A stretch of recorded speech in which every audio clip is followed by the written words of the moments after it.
the top of the hour and right on cue. I clicked the go button and we just went. We are live. Welcome, everyone. Woo! Welcome to our Success Mastermind for yet another thrilling week here in the JL Success Mastermind. It's Monday, the 8th of March, 2021. I am John Lavenia. As you no doubt have guessed, we got a few people tuning in live. Some people I think are waking up late because I'll tell you what, people are tuning in here after the top of the hour. I do see Ivier and Ego and Glenn and Daisy, John, Evelyn and Sandy. And there's Mandy with her cat. Look at that cat. Hey, Mandy, bring that cat back on Friday. We got Mark and Bill and Robin. Hello, Nicola. And both Robins. Both Robins are here, as well as Virginia Pipitone, John Apogee, Jody. Good to see you guys. We're going to go ahead and have a conversation today. I jumped on a few minutes early. And who should I see? Can you guess? Can you guess who the first person was who was in the room before me? I jumped on. I was the second person in the room today. Can anybody guess? Put it in the chat. Who's that? Ivier. Of course. It was Ivier. And she who does not sleep, who now lives in a castle. And we just found out that we've got mutual friends living in that same castle. So that's kind of cool. And so we're going to have to get together. We're going to have to get together. In fact, I haven't been to London in at least a decade. I haven't been to London. Last time I was in London, I ate at the Sherlock Holmes Cafe in Westminster and paid something like £1,000 for fish and chips and spotted dick, which is not something we serve in America. So I figured I had to, I had to try it. So there you go. And you have beautiful thoughts now. So I was talking with Ivier. She said, how am I? How was my weekend? What a question. Who asks questions like that? And I told her, I said, I had a weekend of introspection. I was thinking thoughts like, who am I? And what am I doing? And she said, how did you like the answers? I said, I liked some of them. I didn't like them all. And she said, oh, well, that means we're going to get an even bigger, better version of John Lavenia. And I'm like, yeah, you know what? That's what that means. Thank you for interpreting that for me. Thank you. Right? Because I can make it mean something else. Right? And as the conversation went on a little bit, and we only had a few minutes before we went live here. So we're doing this live here now. But as the conversation went on, we got to talking about the idea of, well, I brought up the idea of celebrity, right? People who are at the top of their game, who maybe have a lot of influence or fame, right? Things like that. And I was relating an experience back to when I was running a large sales team, and I would have thousands of people listening to our talks, not unlike what we're doing here. Okay, it wasn't on the internet. It was, teleconferences, and my goodness, in those days, our phone bill, was $1,000 a month, right? Long distance calling and all this. We would run these conference lines, and we'd pay money to have the conference bridge. Now, I think most of you here are just listening on a free Zoom account. I mean, you can pay for the upgrade. I certainly have, so we can run all this. But YouTube and all the different live streaming things that we have. I remember back when people were paying. Excuse me, like, was it $700 a month for a live stream account? Is live stream even still around? I don't know. You want to live stream something to a live audience, right? But anyway, I digress. I was doing these calls, these talks, running a mastermind group essentially, under the auspices of a different corporation that I was doing some work with, and thousands of people would tune in, and then we would have events. You see, this is long before COVID. Okay. And I think COVID's coming to a rapid end here. I think we've had enough of that, but we're going to be doing some events.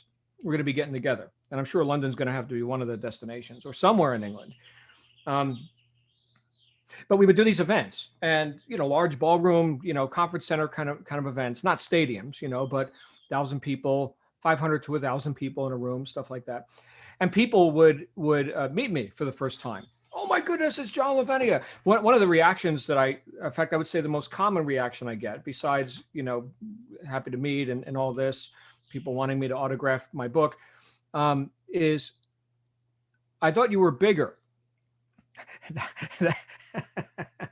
Because they hear my voice, and we're doing this broadcast, and we're talking about the philosophies of life and success and marketing, and holy crap, and here I am, this 5'6.5" foot tall Italian guy, and most people are taller than me, and so that would be something interesting, and so that got me thinking about the idea of putting people on pedestals, right?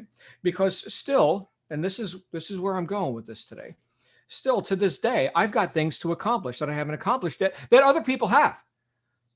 Yes, there are people who are further along on this or that path, and there are many paths. Okay, money in business is one of them, right? Some people want to be famous, like in terms of their art or their production, their music, their writing, right? I'm not as interested in fame, okay, although, as my friend Grant Cardone says, best known beats best, right? So get known, that's important. Relationships, health, right? There are people getting their health in order here, and there are other people who are further along on that path. I've mentioned from time to time that I've become a secret admirer of Athlean X, this guy on YouTube, Jeff Cavalier. I think he's got 10 million YouTube subscribers now, just on his English speaking channel. And like his videos, I'm not an affiliate for Jeff Cavalier, but oh my goodness. In fact, the guy's never gotten $1 from me. But the amount of reach that he's created, and what I observe is, here's a guy who's in his mid 40s, who's like, he's got it together. Like he's more together than I got it together. Okay. So yeah, I can go and I can put people on pedestals, and I've witnessed others putting me on a pedestal. And I'm thinking, you know what? Aren't we all just on this path? Have any of us truly arrived? Like you've made it. Now it's a bit of a dichotomy. And I think this will serve everyone, no matter what the path is that you're focused on: fitness, relationships, money, fame, insert, whatever the item is here. Okay. Whatever your item is, there are people further along the path, and there are people who don't even know that path exists. Here's a dichotomy. On one hand, the humility, and what is humility? Honest self-appraisal. The humility to recognize that, no, I haven't arrived, but also to recognize neither have they, who are further along the path, and also to recognize that the people who don't even know that the opportunity or the path that you're on even exists, that while you're not claiming to be superior to them, you are more evolved than them in that area. And so you also deserve to claim that. It's one thing, I've seen people walk around in a state of self-deprecation, right? Diminishing oneself. And the idea that, somehow you're not good enough. And to even say that you are is a prideful thing, and pride comes before the fall. I've got a lot of religious upbringing where nobody's worthy. You're not worthy. I won't go too far down that road. Okay, so that sort of a mantra hasn't served me. I don't know that it serves anyone except maybe people that are passing the collection basket, and I guess you can pay for somebody else to make you worthy or something. I'm not sure, but every person, if you're in this conversation, right, you've got the intent and the interest and the self-interest enough, which is good and right, and no apologies for that, to develop yourself to as much of an extent as you can in this lifetime. Who was the guy who said, God's gift to us is more talent and ability than we can develop in this lifetime. Our gift to God is to develop as much of that to serve our fellow man as possible in this lifetime. So the idea of self-expression, the idea of deciding who you are and what you're doing, and then doing it, right? Being it, doing it unapologetically. That idea, while it's people binging and bonging me, let me go on do not disturb mode. I don't multitask, right? Don't send me a text while I'm in the middle of a talk. but the idea of deciding who you are and then so fully being that, with no apologies, with no self-deprecation, and also with no with no conceit, pride, ego, right? Every person who is at the top of their game right now, in whatever pursuit you're pursuing, every one of them has problems. Every one of them has the same monkey chatter going on in their mind that I have going on in my mind, that you've got going on in your mind, all that internal dialogue that may or may not serve you. And I could tell you quite often it hasn't served me. And quite often it has when I'm remembering who I am, when I'm remembering that, yes, it's good and right for me to unapologetically pursue those paths that I've been personally, I feel called to do, right? The things that, the purposes that I've taken on, and hopefully you've taken some on for yourself. People sometimes ask, what's your purpose in life? Actually, most people don't ask that. That's a pretty deep question, but that's one that I've thought about for a while. That'd be something to think about. That's something I was thinking about this weekend. Because look, I hit a wall. I hit a wall with some stuff. I hit a wall and I said, what the hell am I even doing? Habitually, we get into habits, right? We get into patterns of behavior that may or may not serve us. Some of those are serving us. Certainly, you've made it this far, right? You survived. You're still sucking air, right? And eating food and breathing. You got a roof over your head. Something's working, okay? But you didn't come this far just to come this far, right? There's more to the story. I think. Is there? You tell me. Is there more to this story? You tell me. Great. What's the next chapter? What's the title of the next chapter? Title of the chapter, damn it. What is it? Spit it out. And I was thinking about this for myself. And I was thinking about all the things that we deny ourselves because we either put people on pedestals. Oh, that act of genius, that great triumph, right? That's out of reach for me. Says me. Okay, well, then you get that limitation. There you go. Or, right, looking in the other direction. Oh, you know what? I've come so far compared to these neophytes, these tyros, these newbies over here, right? Who are just discovering, the path of business, fitness, insert the item here, okay? Look at me. I'm spectacular. I've arrived. So you see the dichotomy? On one hand, we could say, not good enough. On the other hand, we could say, I'm too cool for school. I got nothing to learn. What's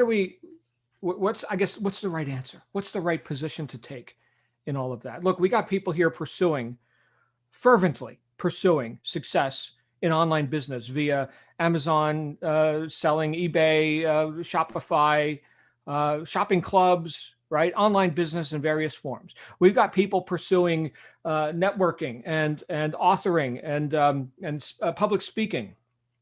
One of our friends here in the group just landed a 5-figure speaking gig. Well done. Well done. By the way, same person who just a little while ago didn't land the 5-figure speaking gig. I would show you that Chihuahua that's outside right now, but I'd have to stop talking, run downstairs. I don't know if you guys can hear that, but my Chihuahua is barking outside downstairs. So if you hear that, that's what's happening. Our rule here on the mastermind group is that if a dog barks while your microphone is unmuted, you must present the dog so that we can all enjoy it. I cannot. I will make that up to you next time. What was I saying? Right. So it's the same being. It's the same person who always had the potential to publish, to reach out, to gain notoriety and a following and, a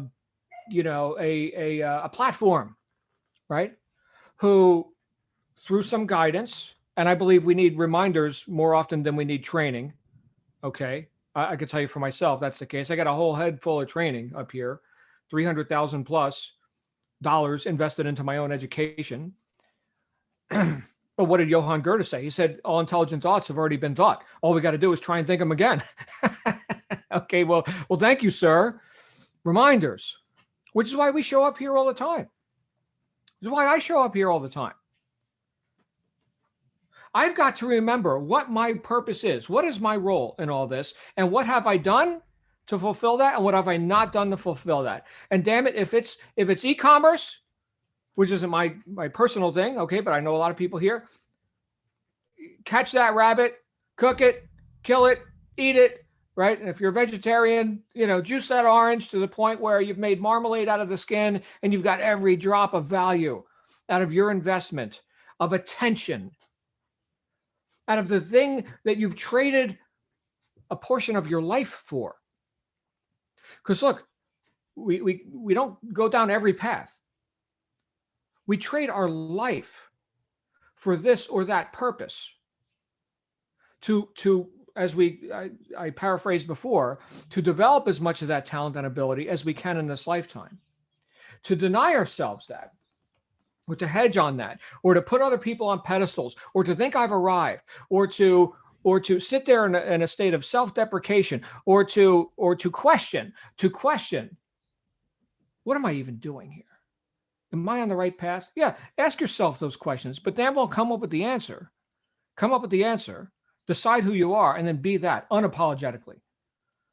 So yes, Ivier, you're going to see a different version of John, which will evolve before your eyes. Ladies and gentlemen, allow me to pull the rabbit out of the hat. Well, it doesn't happen that instantly, okay?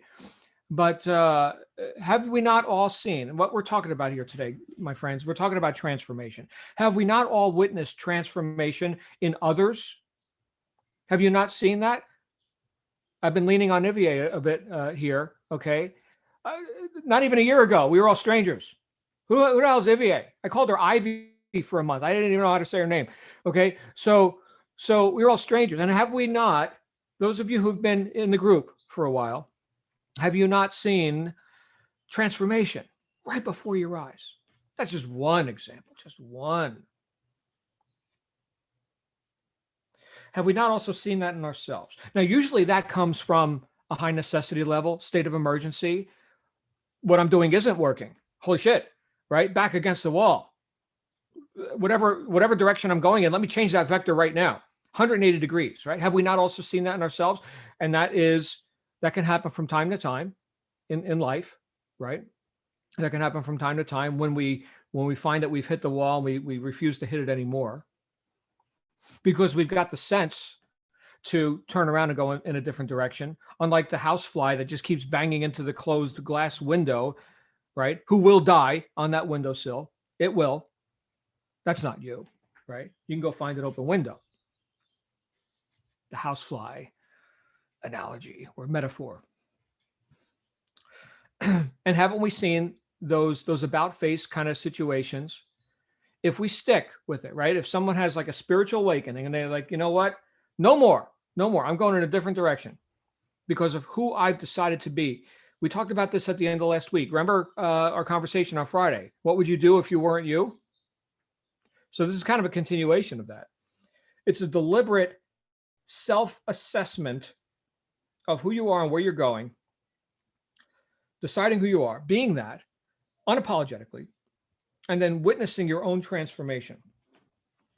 I think, just like in that emergency condition where it didn't take long to do an about face, I think that it doesn't have to take long to realize or to witness the transformation in oneself once you make the decision. The thing that costs us so much time, and the thing that I speak for myself, that has allowed me to accept seemingly endless delays in my own transformation, is my own habit of indecision. My own habit of indecision has allowed me to become comfortable with delays. Because without decision, well, maybe not. We can get around to it later. Procrastination, you hear that? Procrastination? Well, let me think on that some more. Let me get back to you on that. We just read out of the classic book, Richest Man in Babylon, George Clason, which we're reviewing tonight, 3 more chapters. Really good chapters too. The Gold Lender. Oh my goodness, what a great chapter. Richest Man in Babylon, George Clason. Be there, 9 p.m. Eastern tonight. We also have Books for Britain on Wednesday evening in the UK. We're all on the same book. That's members only, by the way. If you're seeing this on YouTube, get yourself a membership, jlsuccessmastermind.com. You'll get 10 million times the value that you pay. And you get 2 weeks free. But in that book, it talked about meeting the goddess of luck, right? This is Babylonian, scriptures that were chiseled out on clay tablets or whatever. The goddess of luck smiles upon he who seizes opportunity. He who doth not procrastinate. And for he who doth procrastinate, the goddess of luck is fickle, and you receiveth not. The book is written in like older English. It's really fun to read. But you don't receive the fruits of those hunches that can come to you. We read Think and Grow Rich, Napoleon Hill. He talked about developing a sixth sense where you just know, and you go for it, right? I'm thinking about Ego right now. Ego wrote this book, and I wasn't there when she wrote it, okay? But the point is that it's done, it's published, people are reading it. I'm one of them. Had she continued to belabor, shouldn't I, let me rewrite that part. The interesting thing, I think you'll corroborate this, is as soon as you publish the book, give it a few months, right? And you go back and you read the book and you're like, I may have worded that a little bit different. Look, it's never friggin' done, ever. You just got to publish it, right? I remember hearing from Wayne Dyer, the late Wayne Dyer, right? He was talking about some of his older books, right? And how he had evolved, before he passed, as an author, right? And looking back on some of the stuff and thinking, maybe some of that's kind of basic. I mean, it's still good stuff, but here's my new book, right? We're either moving forward or we're moving back. We're either moving into our possibilities or back into comfort and safety and so-called security. But where does security really come from? And, I think it really, for me, it comes down to two things. Number one, knowing that I'm powerful in my use of thought, which is what I spent most of my weekend doing. Thinking creatively. I'm powerful in my use of thought. That's one source of security. Number two is knowing that I'm willing to do whatever it takes to fulfill my purpose. And that right there, that's the one that I got to look at and say, have I really been willing to do that? I mean, look, anyone here who's engaged in any endeavor, anything of note, anything worthy of your time, which you're investing, whether you're doing it decisively or not, whether you're procrastinating or not, you're investing time. Is it worth doing with 100% throttle? We're going to get this plane off the ground, you see, and there's 200 people in the plane, and they want to go across country, you see, and so I think we could do that. Is it worth going full throttle? Because if not, the plane's not going to get off the ground.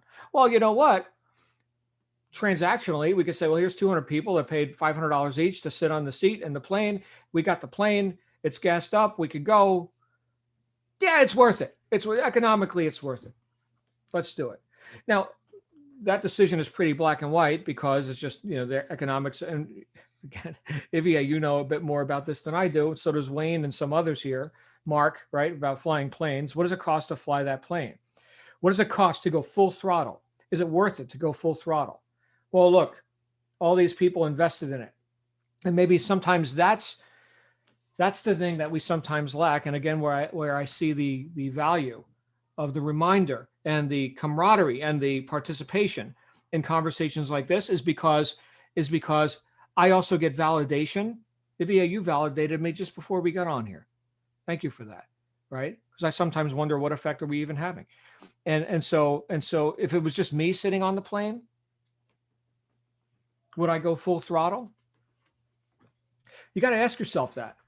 If you're a solopreneur, right, which I know a lot of people here spend a lot of time staring at computer screens, doing sourcing and doing whatever you got to do, the things that only you can do in your business, with no validation from outside, hoping you're doing it right.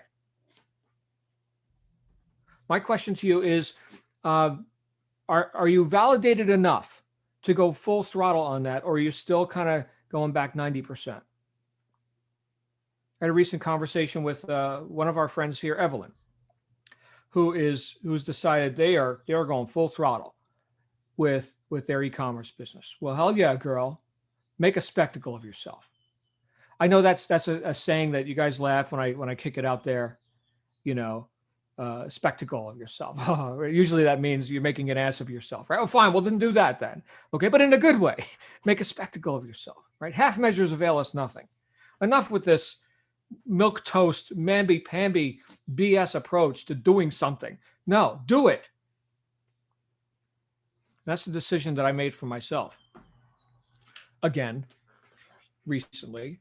And so, and by the way, nobody's validating that until I got here. And without even, hey, will you validate me? Hey, will you grant me that I'm doing something worthwhile? Right? Didn't have to ask for that. You'll know if you're you'll know if you're serving your public, your customers, the people that you're attempting to serve, because they'll let you know. Again, I'll go to the Amazon thing, right? Why do people write reviews? Now, granted, there's going to be critics too. Okay, I don't care what you're doing.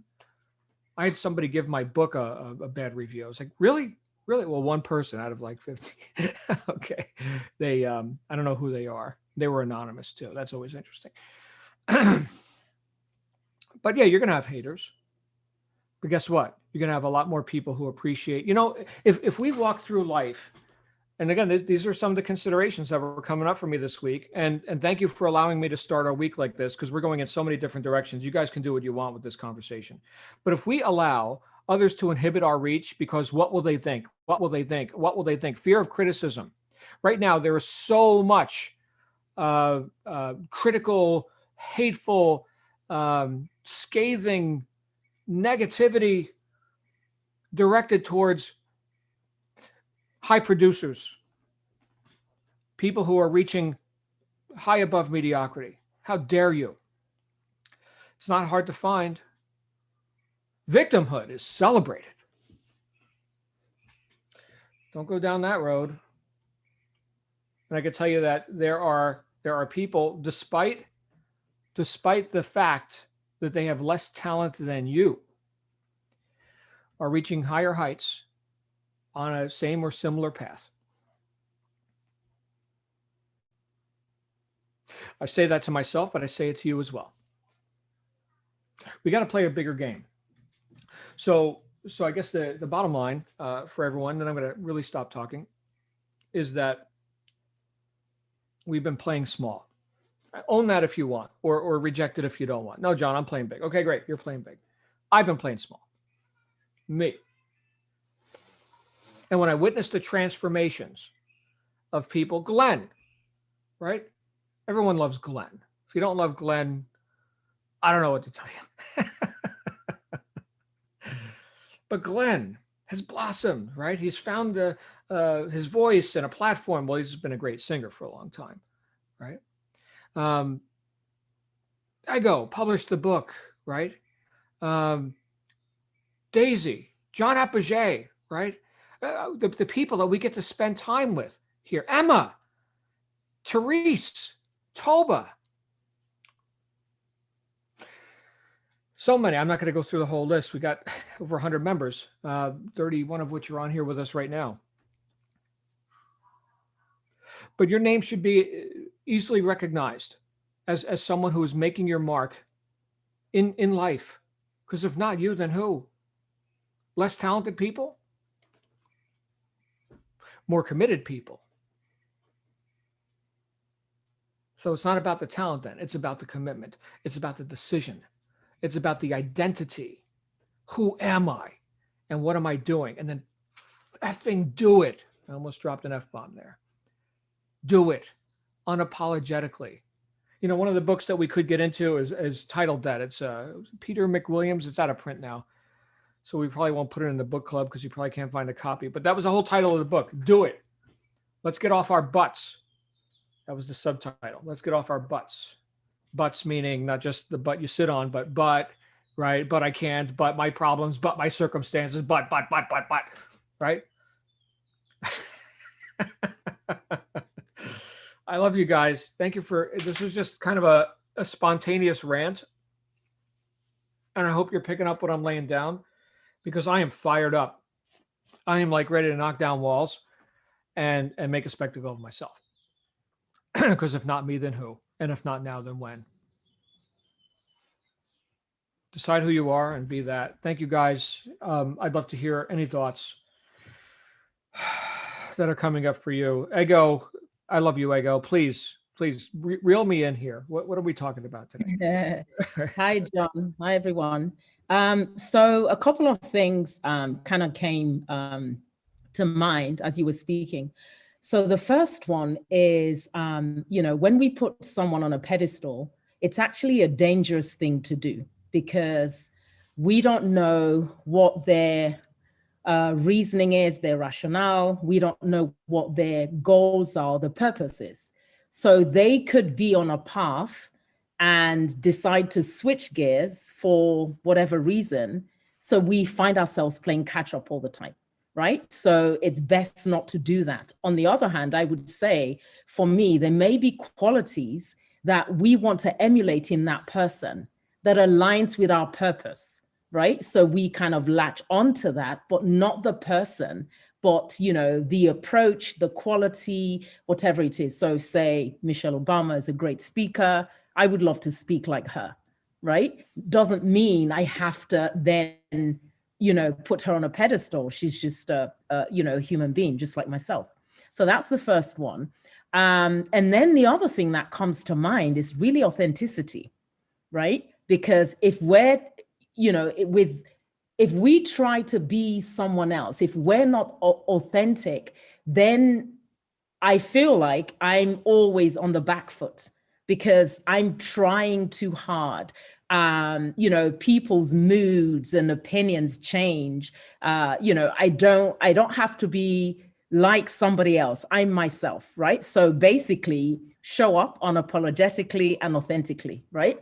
So what if, fill the blanks, so that's what I'd say. And then, in showing up authentically, we also have to realize that, of course we have fears. There's fear of failure. There's fear of success as well. There's fear of being judged, especially, like if say somebody wants to, become a speaker or facilitator, there's that fear of being judged. But the reality is, whether we have these fears, these flaws, even the comparisons, we just need to keep moving forward because there's no point looking back. We're not going in that direction, right? And as you rightly said, half measures do indeed, they actually avail nothing, right? So you just kind of keep moving forward, flaws and all, it doesn't really matter. And I find that thought so liberating because sometimes, sometimes we just kind of focus on getting it perfectly right. We lose the essence of why we were doing it in the first place. And, I got reminded of that. You talked about, we surround ourselves with people, we're guided or we're reminded. My son reminded me yesterday, I was about to shoot a video and I was kind of trying to tweak it. And he said, Mom, don't you always say done is better than perfect? Why don't you just do it anyway? It doesn't matter if it's not perfect according to whose standards, right? So, I agree that how we stay on track is by who we surround ourselves with, who we get guidance and reminders from, the encouragement and the challenge as well. So, we speak something out, oh, I plan to do this, and then people are kind of holding us accountable. And this is one of the beauty of this group that we're in. And then the last thing is one of Napoleon Hill's quotes. I think we covered this in the book. Our only limitation are those that we actually set up in our minds, right? So just go ahead and do it and make a spectacle of yourself and just simply be authentically, Wow. Ego, thank you. Great reminders in there. Who else is in on this transformation trip that we're going on here today? Hey, Ivier, in your castle. Hi, John. Hi, everyone. I mean, I think just the first thing to say is just to follow on from Ego. I mean, I've made the mistake of putting people on pedestals in the past, and it's like she said, it's dangerous. And the thing is, once the person falls off that pedestal, you then realize, oh my God, they had feet of clay. They were actually human, right? They had failings, they had faults. And it messes with your psyche. It just, so I don't even go there anymore. I just go, you know what? Everyone's human. Everyone's running their race. Everyone's trying to be the best they can be. But I don't build them up into this big thing where I feel I can't attain whatever it is they've achieved, because that has not served me well in the past at all. So I just wanted to, reaffirm what Ego was saying there. And then I think for me, I truly believe that just like we all have unique fingerprints, everybody has their particular race that has been set before them, a particular purpose for which they exist, that nobody else can fill your shoes and do what you were made to do as well as you can.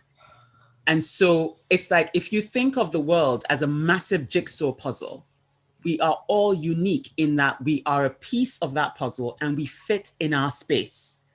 Now, if we don't find what that space is, or we don't determine what the dimensions of us, the piece, are, then we'll never fit into that space. So even when we do get to that space, we won't know, oh my God, this is where I fit, right? So for me, it's all about, as a person, just get in tune with yourself. Know what your strengths are, know what your weaknesses are, know what you're good at, know what it is you've been designed and created to do. Because nobody else will be able to do John Lavenia like John Lavenia can do John Lavenia. Nobody can be Ivier like Ivier can do Ivier.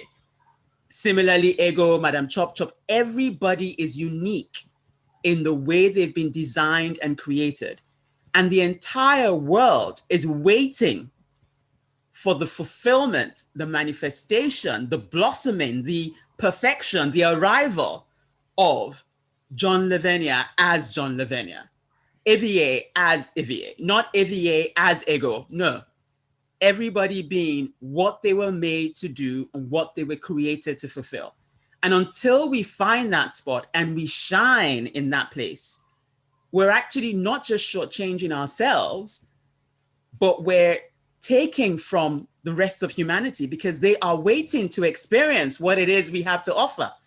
So it's not just ourselves we're doing a disservice to, it's the marketplace, it's the world, because they need what it is we have.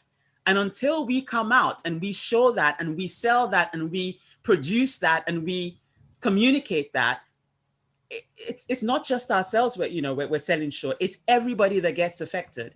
But once we understand this, we wake up every day with intent, saying, I am going to be 100% myself today.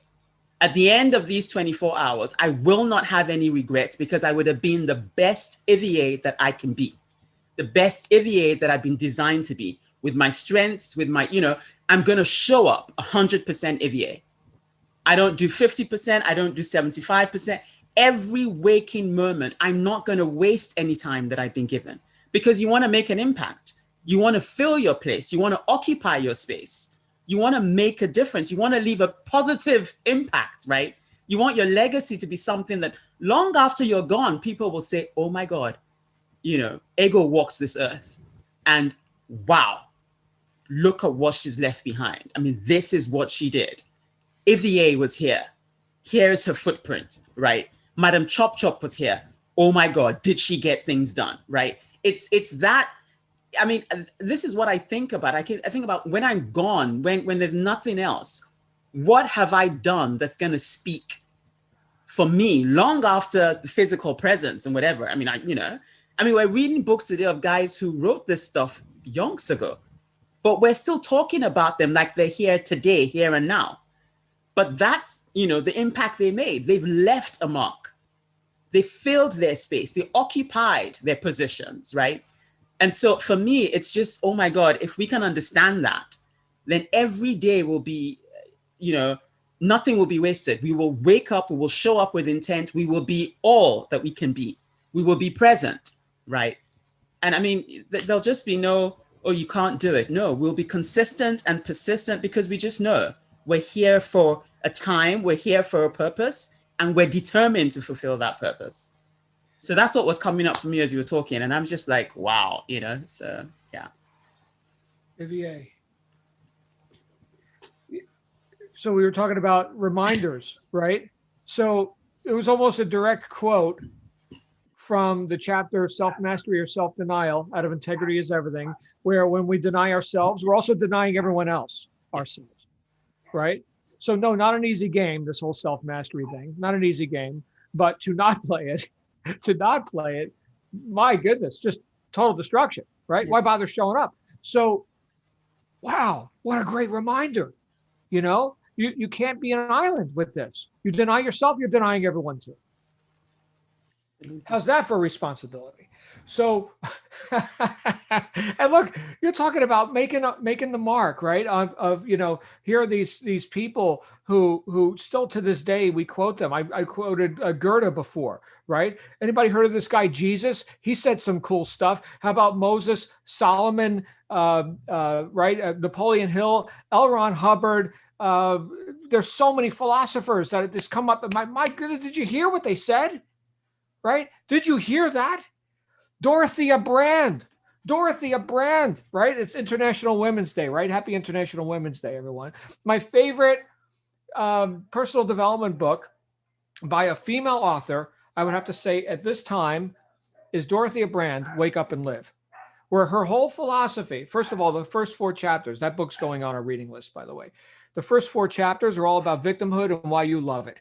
The rewards of failure, our will to fail, right? And like all this talk of victimhood and the agreement, the tacit consent, the unspoken agreement that I won't hold you to account for your mediocrity as long as you don't hold me to account. We can all be mediocre, right? Excuses good. Okay, well, after 4 chapters of that, of her smacking you in the face, she's like, here's how I turned my whole life around. One line, here it is. Act as though it were impossible to fail. That's it. Act as though it were impossible to fail. Holy crap. Thank you, Dorothea. Right? That was 100 years ago. She wrote that. I'm still talking about it. I think about Ace, Armin.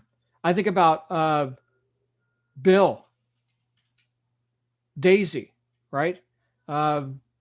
Cyril. Look here you go.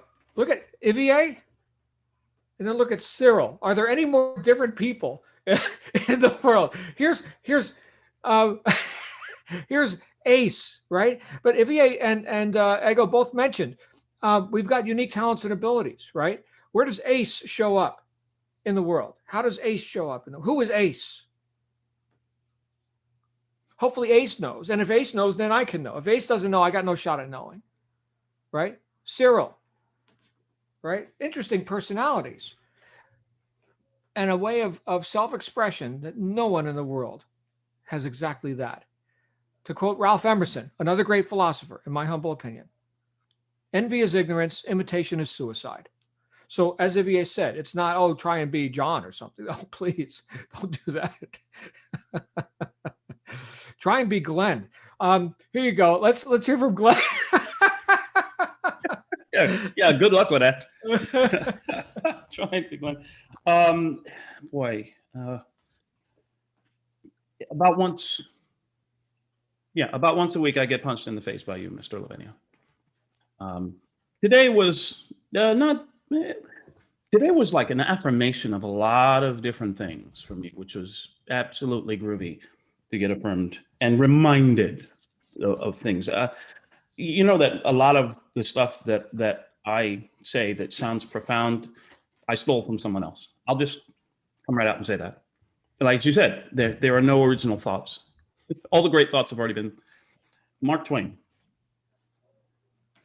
Johann The Goethe. most important days in your life are the day you were born and the day you figure out why. So you're talking about your major purpose, and you said it. I've discovered mine. And the interesting thing is, I've realized that I've always known what it was. I've always known what my purpose is. I've just been unwilling to admit it to myself. And not in a bad way. It's not, my purpose is to become an axe murderer or something. No, my purpose is connection. Connecting with people, connecting people with each other, connecting seekers with opportunities. Boy, is that fun. And it, like they say, when you really enjoy what you do, it doesn't really feel like work. I haven't worked in years because I spend my days connecting, which is pretty really groovy. And I highly recommend that people discover what their purpose is. Yeah, the day you were born and the day you find out why.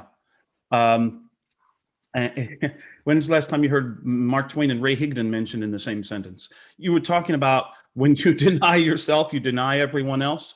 Ray said something absolutely, he's like a great home business trainer and everything, in case for those who don't know. Ray once said, when you realize that making money, I may have to drop this into the group. When you realize that making money is simply a result of making an impact, helping others, and solving market problems, you soon come to the conclusion that it is actually selfish for you not to be mega wealthy. Ooh. So what's that say about me and my current income level?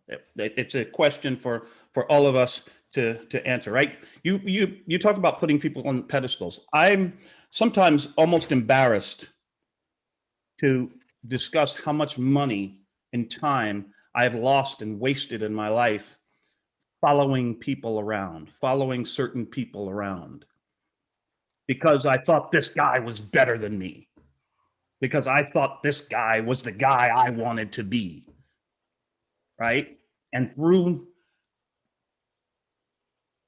chunks of my life into a black hole trying to be somebody, and boatloads of money wasted trying to be somebody else, until I figured out, screw it. Be this guy. You said it. Decide who you are and then be that. And then go help people, which is what I'm doing with my life these days. And the other, playing too small, oh my gosh. Part of the reason that I wrote the book is because I've decided to quit playing small. And I'm just speaking it into existence now. This book is going to sell 1 million copies. Tell everybody you know. I'm telling everybody I know. This book's going to sell 1 million copies. Not because I want to sell 1 million copies, because I want 1 million people to hear this story. 1 million people need to hear this story of what I've lived with for half a century, because I know it's already been helping some people. And so, whatever it is, frickin' go for it already. Yeah. Back to you, John. Thank you, Glenn. I'm one in a million people who bought that book. So, well, you kind of had to. I threatened you, and I made you write the foreword. Yeah. So I read the book, then I wrote the foreword, then I bought the book, then I read the foreword again. I'm thinking, man, whoever wrote that foreword was profound. Thank you, brother. You know what? I mentioned his name, and now he cometh forth, the mighty Cyril. Hello, my friend. Hello, hello. For being there, sir. Thank you for having me. It definitely woke me up to having my name thrown at me. That was a slap in the face. I just wanted to say, we shouldn't beat ourselves up for putting people on pedestals. I think it's part of our learning process.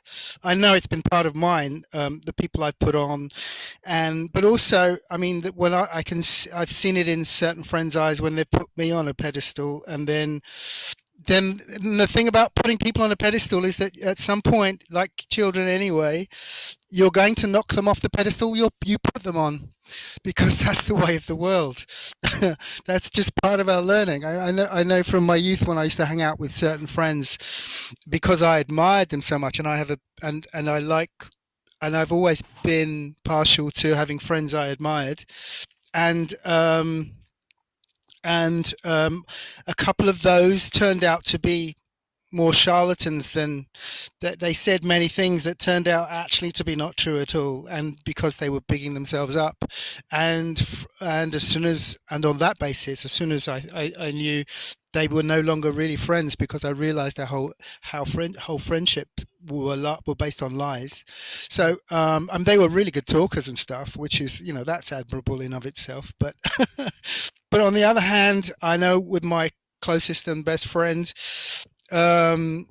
I had him on a pedestal for quite a long time because of his ability to speak, because I for many years didn't really have an ability to speak to people, particularly the opposite sex. I would be fumbling over my words like every Englishman you've ever seen, or probably worse. So, but on the other hand, I remember when I started knocking him off the pedestal I put him on, he enjoyed the pedestal I had him on. And he was quite taken aback when I took him off it, because I realized so he wasn't quite all of the person that I made him out to be in my own mind. But he's still my closest friend and a lovely guy, and he's helped me no end in all sorts of different ways. So I think putting people on pedestals is just the way we start to learn, and learning not to put people on pedestals because they are just people is also part of that process. So yeah, interesting talk today. Thank you. Thank you, Cyril. Thank you, John. Let me ask you, with your admitted inhibition to speak with the opposite sex, did you take up dance? Was that your alternative communication method? That's an interesting one. When I look back on that, I realized that in retrospect, it was an option I took up, unknowing that I was dyslexic. But also realizing that I did have, I loved to dance, and I had in some way some gift for dancing, not the amazing gift that you sometimes see that some people have, but I had an overwhelming yearn for once and that's why I did that. So no, it was nothing to do with being, although it's interesting, part of my process of understanding was because as a child I used to think to myself, when all the boys that you would show off, and I would say, no, the girls can see through that. As a child I would say, no, the girls can see through that, but actually they couldn't. They enjoyed the fact that the boys were showing off for them. And it wasn't until later I realized that was part of that process of entertaining the opposite sex to gain them in part of in a relationship. But no, actually no, my best friend was the one who really helped me with that, because, and also some stuff I learned from Tony Robbins about learning, and also also actually was part of it, was learning about sales. The technique of sales actually helped me a great deal in understanding the process of to and fro, and the fact you're selling yourself all the time. So but understanding that as a technique, and then understanding how language is used within that process, really started to help me to get over that. But then it was just sheer persistence and consistency in basically doing the small thing like going up to a girl and saying hello and walking away because I had nothing else to say. Well, thank you. I was curious, like, what got you into dancing, if it was a compensating thing, but no, it's a thing that you were passionate about regardless. Yes. And then you dealt with other things that you felt were deficiencies through education. Yes. Is a pretty reliable way to deal with things. So thank you, sir. Great. So great to have you here, brother. Thank you. All right. We're approaching the top of the hour, but if anybody else wants to talk, please commence talking. I don't see any other hands up right now. Again, if you're seeing this on YouTube, leave a comment so I know you're seeing it. And we would love to have you here in the group. By the way, today, I don't see any other hands up right now, so let me make a couple announcements real quick. We got our hospitality suite, which is always open. We do have our e-commerce work group with Evelyn Melendez, affectionately subtitled Madam Chop Chop via Ivier Barnabas. And so Evelyn is hosting that at 3 p.m. Eastern U.S. time. Evelyn, I don't know if you have an announcement about what the topic will be, or if you guys are going to do it spontaneously. And then 9 p.m. tonight, Eastern US time, book study, 3 more chapters of Richest Man in Babylon. So, Hi, John. yes, Evelyn. First of all, thank you for the talk. It was an amazing talk and really touched me. What came to me, I know we're going to talk about my 3 p.m. session, but holy smokes, get off your butt and get going. Come on, let's go. No more excuses. Be yourself. Don't expect to be perfect, and let's get it done. With that being said, we will have Emma one more time with us. She has a fantastic session about ceramics, different types of products. And, you know, if you're interested in your private label product to what you're going to choose for 2021 and 22, come and join us at 3 p.m. Eastern. Fantastic. Thank you, Evelyn. And Emma. Emma, would you like to say a few words? Yeah, no, looking forward to it. So yeah, hopefully give people a bit more grounding on different types of ceramics. So yeah, hope you can make it. Very good. Very good. Okay. So ceramics is our topic for e-commerce today. All right, my friends, we'll wrap up with that. Let's see. Somebody, Glenn, you just put a little image here into the chat. I'll give everyone a minute to go ahead and open that. The other thing is, you want me to go ahead and share that? You know, I'm going to go ahead and I'm going to do that. I'm going to do that. So we'll end with this image that Glenn just posted. There you go. What a happy looking guy. I'll see you guys later on today. Thank you for being here. Thank you for